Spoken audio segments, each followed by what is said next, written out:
Assalamualaikum, saya Idi dan saya akan menceritakan kembali cerita misteri seram dan juga sejarah. Terima kasih pada yang sudah subscribe dan juga yang hadir. Jika ada kekurangan, saya minta maaf. Kita mulakan dengan solawat. Allahumma salli ala Sayyidina Muhammad wa ala ali Sayyidina Muhammad. Kama sholita ala Sayyidina Ibrahim wa ala ali Sayyidina Ibrahim. Wa barik ala Sayyidina Muhammad wa ala ali Sayyidina Muhammad. Kama barakta ala Sayyidina Ibrahim wa ala ali Sayyidina Ibrahim. Fil alamin innaka hamidun majid. Legenda burung kenyalang, kisah cinta si ketupung dan juga anak sang dewa. Diceritakan pada zaman dahulu, ada seorang pemuda etnik Iban bernama Ketupung. Suatu hari Ketupung masuk ke hutan seperti biasa untuk memburu. Aneh, hari itu kawasan hutan sunyi, sepi. Tidak kedengaran siulan walau dari seekor burung pun seperti kebiasaannya. Ketupung berjalan meredah denai untuk mencari hasil buruan. Hampir seharian dia merayo-rayo di dalam hutan sehingga dia tiba di sebatang anak sungai. Dia berhenti seketika untuk melepaskan dahaga dan juga lelahnya. Ketika dia mau mencedok air untuk mencuci muka, tiba-tiba Ketupung ternampak seekor burung enggang yang memerhatikannya dari jauh. Tanpa belengah, Ketupung menyumpit burung tersebut. Sumpitannya mengena dan burung itu jatuh ke bawah. Ketupung pun berlari ke tempat burung yang jatuh itu. Tapi dia heran.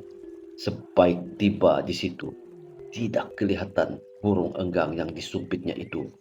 Bagaimana burung itu boleh hilang sedangkan dia yakin sumpitannya tepat mengenai burung tersebut. Dalam kehairanan itu, tiba-tiba Ketupung terdengar suara wanita yang sedang merengek kesakitan. Apabila dia menoleh ke belakang, dia pun terkejut melihat seorang wanita yang cantik rupawan parasnya sedang menahan kesakitan akibat disumpit. Kesihan dengan perempuan itu yang cedera. Ditambah pula hari sudah mulai senja, Ketupung membawa perempuan itu pulang ke rumah agar boleh dirawat. Perempuan yang memperkenalkan dirinya sebagai Icin itu setuju mengikut Ketupung pulang, namun dengan satu syarat. Dia meminta Ketupung tidak bertanya tentang asal-usulnya. Sebagai ganti, dia akan mengikut apa sahaja kemauan Ketupung. Tiba di rumah Panjang, Ketupung memperkenalkan perempuan yang cantik itu bernama Icin kepada keluarganya. Malah Ketupung turut memberitahu kehendak hatinya kepada keluarganya bahwa dia mahu menjadikan Icin sebagai istrinya. Sebelum majelis perkawinan berlangsung, Icin memberitahu Ketupung bahwa dia sudi menjadi istrinya dengan syarat Ketupung tidak boleh sesekali mempersoalkan apa yang dilakukannya. Ketupung yang sedang mabuk cinta setuju sahaja dengan syarat tersebut. Mereka berdua pun dikawinkan. Hidup mereka sebagai suami istri bahagia sehinggalah 9 bulan kemudian mereka dikurniakan seorang anak lelaki. Selepas Icin melahirkan anak mereka, Ketupung mula rasa sesuatu yang pelik. Dia sering melihat istrinya yang gemar mendongak ke langit. Terlupa syarat yang pernah disetujuinya. Ketupung pun bertanya tentang perbuatan tersebut kepada istrinya. Namun, Icin hanya menjawab dengan senyuman. Kemudian Ketupung sering melihat istrinya menenun 2 pasang baju. Sekali lagi Ketupung bertanya, baju siapa yang ditenunnya itu? Masih sama, Icin hanya menjawab dengan senyuman. Suatu hari Icin mengajak Ketupung berbual mesra. Ketika itulah Icin memperkenalkan dirinya sebagai Icin Temaga, yaitu anak perempuan kepada Dewa Sigalang Burung yang berasal dari Kayangan. Terkejut Ketupung dan tidak menyangka bahwa selama ini dia telah memperistrikan anak kepada dewa masyarakat Iban yang amat dihormati dan suci. Di kesempatan itu, Icin meminta izin Ketupung untuk pulang menjenguk ayahnya. Selain merindui kampung, halaman dan juga keluarga, demi kasihnya Ketupung mengizinkan Icin untuk pulang ke Kayangan. dengan syarat tidak boleh membawa anak lelaki mereka. Walaupun berat hatinya, Icin bersetuju dengan syarat tersebut. Bahkan dia sempat berpesan, sekiranya Ketupung dan anak mereka merinduinya, hendaklah mereka memakai baju yang telah ditenunnya. Dengan itu mereka akan sampai ke Kayangan. Tibalah hari Icin untuk pulang ke Kayangan.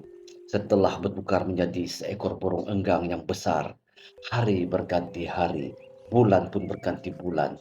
Ketupung masih setia menanti kepulangan Icin. Namun kelibat Icin tidak pernah lagi kelihatan. Dalam kepayahan membesarkan anaknya atas kehendak keluarga, Ketupung telah berkawin sekali lagi dengan seorang wanita di dalam komuniti rumah panjang. Ketupung juga sudah tidak mampu menjawab desakan anak lelaki tunggalnya yang sering bertanyakan ibunya Icin. Suatu hari, Ketupung dan anaknya memakai dua helai baju yang ditinggalkan Icin. Tidak semena-mena mereka berdua bertukar menjadi burung enggang dan berjaya terbang ke Kayangan. Apabila tiba di istana Kayangan, Ketupung dan anaknya telah disambut oleh seorang lelaki yang gagah perkasa yang memperkenalkan diri sebagai si Galang Burung, yakni dewa masyarakat Iban. Si Galang juga merupakan ayah kepada Icin. Akhirnya bertemulah Ketupung dan anaknya dengan Icin. Alangkah bahagianya Icin karena dapat bersatu kembali dengan anaknya. Namun begitu, Icin tidak mahu menerima Ketupung, memandangkan suaminya itu sudah pun mempunyai istri yang lain di bumi. Dengan penuh hormat, Icin memohon Ketupung untuk kembali semula ke pangkuan keluarganya di bumi. Dan biarlah dia dan ayah yang menjaga dan membesarkan anak lelaki mereka. Akur dengan permintaan tersebut, Ketupung kembali ke bumi dengan meninggalkan anak lelakinya bersama ibunya. Sebelum pulang, Ketupung disuruh menghadap si Galang Burung. Dalam pertemuan itu, si Galang memberitahu Ketupung agar jangan risau tentang anak lelakinya, yang juga cucu si Galang. Anak itu akan diajar segala kepakaran ilmu perang dan juga sakti warisan si Galang Burung. Si Galang juga meminta Ketupung memberitahu masyarakat Iban di bumi agar jangan khawatir sekiranya ada sesuatu yang berlaku. Jika diseru si Galang Burung akan turun ke bumi untuk membantu. Maka kembalilah Ketupung ke bumi seorang diri. Dia telah menyampaikan pesanan si Galang Burung kepada masyarakat Iban di bumi.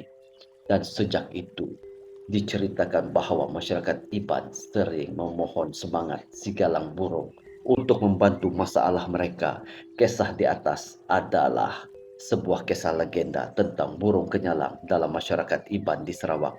Kisah ini mungkin mempunyai beberapa versi cerita lain, namun ia merupakan salah satu kisah hikayat yang diturunkan satu generasi ke generasi yang baru.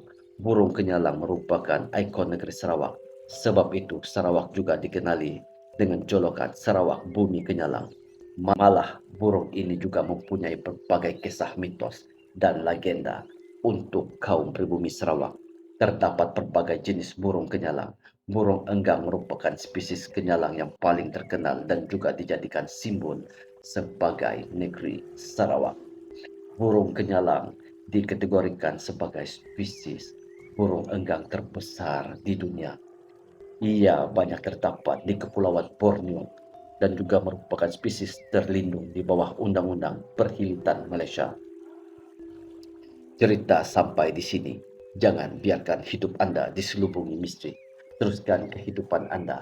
Terima kasih. Assalamualaikum warahmatullahi wabarakatuh.